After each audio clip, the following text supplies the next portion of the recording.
বললাম যে ডিমোটিভেশনের একটা কারণ হচ্ছে ক্ল্যারিটি নেই, আর সেকেন্ড হচ্ছে আজকের ডেটে আমাদের সবার মধ্যে একটা জিনিস কমন হয়ে গেছে, সেটা হচ্ছে যে একই কোর্স অনেকেই করছে, lots of candidate R available in the market.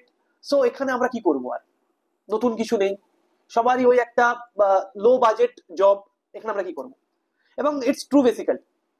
তো ভেরি সিম্পল একটা এক্সাম্পল দিই, যে আমরা যখন আমাদের কোনো কাজ করতে চাই, লাইক আমাদের বাড়িতে যদি কোনো ফ্রিজ খারাপ হয়ে যায়, এয়ার কন্ডিশনার খারাপ হয়ে যায়, বা আমরা যদি কোনো ডক্টর দেখাতে যাই, বা আমরা যদি কোনো বাচ্চাদেরকে স্কুলে ভর্তি করতে চাই, আমরা কি চাই? যে বেস্ট। আমরা রেফ্রিজারেটর, মোবাইল, এসি এগুলো ঠিক করার জন্য বেস্ট টেকনিশিয়ান খুঁজি।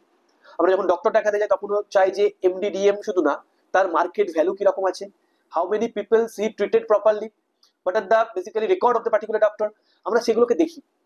আমরা যে কোনো কাজ যখন আমাদের পার্সোনাল লাইফ রিলেটেড হয়, আমরা চেষ্টা করি যে বেস্ট জিনিসকে চুজ করার। তো সেই জায়গাটা কিন্তু আজ থেকে 50 বছর আগেও সেখানে গ্যাদারিং কম ছিল, আজকে ডেটেও গ্যাদারিং কম আছে। হতে পারে আমরা যে যাই পড়ি না কেন সেখানে lots of candidate, but serious ক্যান্ডিডেটের সংখ্যা কিন্তু কম। সুতরাং আমরা যে কোর্সটাই করছি কেন, আমাদেরকে এটাই বুঝতে হবে যে আমরা যখন কোনো একটা কোর্সকে চুজ করেছি, মানে আমরা সেই কোর্সটাতে বা আমাদের সেই কারিকুলামে আমরাই বেস্ট। আমাদের একটা এমন একটা লাইফ আমাদের, সেখানে আমরা কিন্তু একে অপরের উপর ডিপেন্ডেন্ট।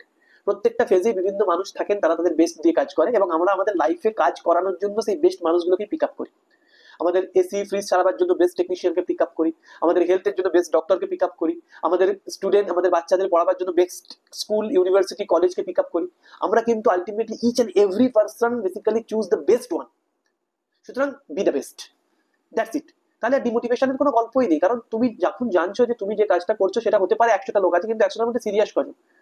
সুতরাং বি দ্য বেস্ট, তাহলে কিন্তু ডিমোটিভেশন এর জায়গাটা থাকছে না। আজকে এআই এসেছে, আগে যখন কম্পিউটার আসলো তখন মানুষ কিন্তু বলেছিল যে অনেকের চাকরি চলে যাবে। আজকে স্টুডেন্টদের মধ্যে একটা কমন জিনিস চলে এসেছে যে এআই চলে এসেছে, এখন সমস্ত কিছু ইজি হয়ে গেছে, আর হয়তো আইটিতে কাজ কমে যাবে, কম্পিউটার সায়েন্সে কাজ কমে যাবে, অনেক জায়গাতে কাজ কমে যাবে।